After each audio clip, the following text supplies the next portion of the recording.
Ihr kennt alle Tucano Urbano. Heute nehmen wir die Wärmeschutzdecke für die Lambretta von Lambretta. Mutmaßlich vermute ich, die werden alle im selben Werk hergestellt, da wo auch Tucano herstellen lässt. Aber ist speziell für die Lambretta. Es gibt für jedes Modell X, G, V, alle gibt es eine eigene. Eine Wetterschutzdecke. Genau, da kann man sich jetzt so, dann zieht man die so an. Kopf oben durch die Schlaufe durch. Ja, so. Also in Wirklichkeit ein Batman-Cape, oder? In Wirklichkeit ist es ein Batman. Da steht's, hier, guck mal. Lambretta. Batman. Ach nee, Lambretta. Ja, genau. So, da steht's. Mal gucken, was da drin ist. Oh, nichts. Nicht. Gut. Eine Öffnung. Okay, also, viele kennen das ja aus dem Italienurlaub. Wer es hier noch nie gesehen hat, was gar nicht geht, dass man das nicht gesehen hat. Haben ja Es fahren schon hier viele so jetzt, ne? viele, weil immer mehr fahren durch, weil niemand will in den Großstädten mehr großartig Auto fahren, weil es einfach nicht mehr funktioniert. Ja? So, und haben jetzt ziemlich viele, aber gibt es ja für die Vespa, gibt es genauso für die Lambretta. Wir stellen heute mal einmal das für die Lambretta, das Original, die Original-Wetterschutzdecke vor. Die ist wasserdicht, die wärmt und alles gut. Vielleicht kannst du uns mal zeigen, wie das Wir bauen die mal ungefähr an. rangemacht Ja, genau. wird. Also müssen sie jetzt nicht fest montieren, Nee. aber einfach mal sehen, wie so die Passform ist. Wir nehmen mal unseren schönen Vorführer hier und dann legen wir das mal kurz hier drauf. Ich zeige euch das mal ganz kurz. Kann tatsächlich jeder selber, aber ihr könnt auch vorbeikommen und ich baue euch die schnell oder wir bauen euch die schnell an. Okay, So. die wird da wie so ein Latz um den Wird hier Lenker einmal rumgemacht. einmal rumgelenkert. So, siehst du, hier wird das dann nachher noch mal richtig austariert, wenn man dann alles Befestigungspunkte dran hat. Dann haben wir hier, der hier, ne, der wird hier unten durch befestigt, hier durch. Also Damit so eine- hängt das dann hier fest. Der hier kommt nach ganz unten. Hier haben wir noch einen, den man so ziehen muss. Wie bei der Vespa auch, da ist da ein Haken dran bei der Vespa unten, Ja. die in diese Produktionsöffnungen oder die Wasserablauföffnungen eingehakt Genau, wird. ja.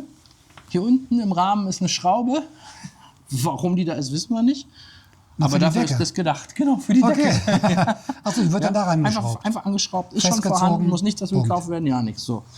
Dann wird das Ding in der Innen nochmal links und rechts zusammengelegt.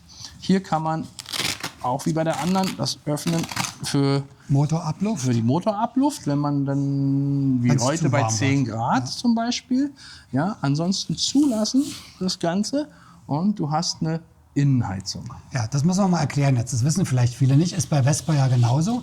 Hier kommt ja die Abluft des Kühlsystems raus, die warme. Genau. Das heißt, im Winter, wenn der Motor dann warm gelaufen ist, kommt da die warme Abluft raus und die heizt dann unter der Decke die Luft an. Also hast du also innen dann einen erwärmten Bereich. Gilt Wahnsinn. natürlich nur für die Wassergekühlten. Genau. Also Primavera Sprint, Ja, nada. da nicht. Da gibt es aber auch die Decke. Trotzdem. So, was an dem Ding echt cool ist, manche kennen das von der Vespa Tucano Urbano. Die hat hier so eine Versteifung, so eine Luftkammer drin, damit diese Dieser Wände dicke versteifen. Schlauch da, diese Wurst an der Seite. Das ist bei der Original Vespa. Da kommt so eine Poolnudel rein. Genau. Bei Tucano Urbano ist es ein Luftpolster, was man aufpustet und dadurch hat es eine Versteifung. Die braucht es bei dieser Decke nicht, weil hier haben sie eine Sache anders gemacht. Und zwar haben die sich gedacht, pass mal auf, wenn du hier drauf sitzt, dann legst du dir das einfach hier um. Und die Kunden sagen, das Ding ist mindestens genauso gut wie das andere von Vespa. Mindestens, also auch ohne die Versteifung. Weil dadurch, dass es dann hier einmal fest ist, ist es einfach eine andere Option. Schlackert es auch nicht groß rum. Schlackert ne? nicht rum, super winddicht soll das Ding sein.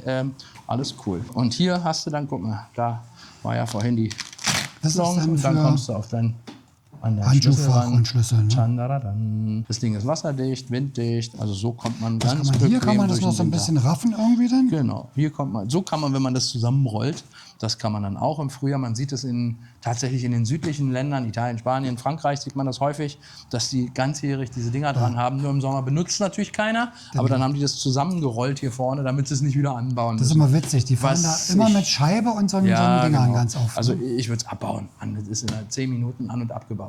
Ja. Also von daher. Aber ist egal, man kann es auch zusammenrollen und manchmal gibt es ja auch einen warmen Wintertag. Ja, eben. Aber auf alle Fälle ist es tatsächlich eine schöne Sache. Übrigens auch ein tolles Weihnachtsgeschenk für jemanden, der durchfährt. Ist das wirklich brauchbar, wenn man nicht jeden Tag nur 2 Kilometer fährt zur Arbeit, sondern ein bisschen weiter, dann wird es schon echt kühl. Tolle Option. Oben dicke Jacke und für die, die es noch wärmer haben wollen, eine große Scheibe ran. Ne? Du kannst in deine Anzughose darunter fahren. Das ist völlig egal. Ja, also du kannst den Roller so wintertauglich machen. Stulpen, wo du dann hier reinschlüpfst. Da kannst du mit Sommerhändschüchen fahren. Große Scheibe dran. Ja. Das Ding ist wie Autofahren. Ja, stimmt. Nur schmaler. Und du kommst überall durch. Perfekt. That's the big difference. So, noch der Preis. Was kostet diese Beindecke jetzt? 190 €. 190. Genau. Gut, und davor ist man dann vor Wind, Wetter und Kälte geschützt. Allem. Wer will, kommt vorbei. Wie gesagt, wir können ja auch gleich anbauen, wenn es dann sein soll. Das ist aber nett. Ansonsten beim Verschicken natürlich nicht. Wird schwierig. Muss das Fahrzeug mit eingesendet werden? Dann wird es auch angebaut noch. Ja, dann muss das Fahrzeug hierher gesendet werden, aber dann muss es auch selbst organisiert zurückgesendet werden. So, und jetzt wollt ihr wieder die lästige Verabschiedung haben. Vergesst nicht den Daumen hoch, vergesst nicht hier und da. Und abonnieren ist auch wichtig. Bla, bla, bla, bla. Ihr wisst es doch alles. Bis zum nächsten Mal. Ciao.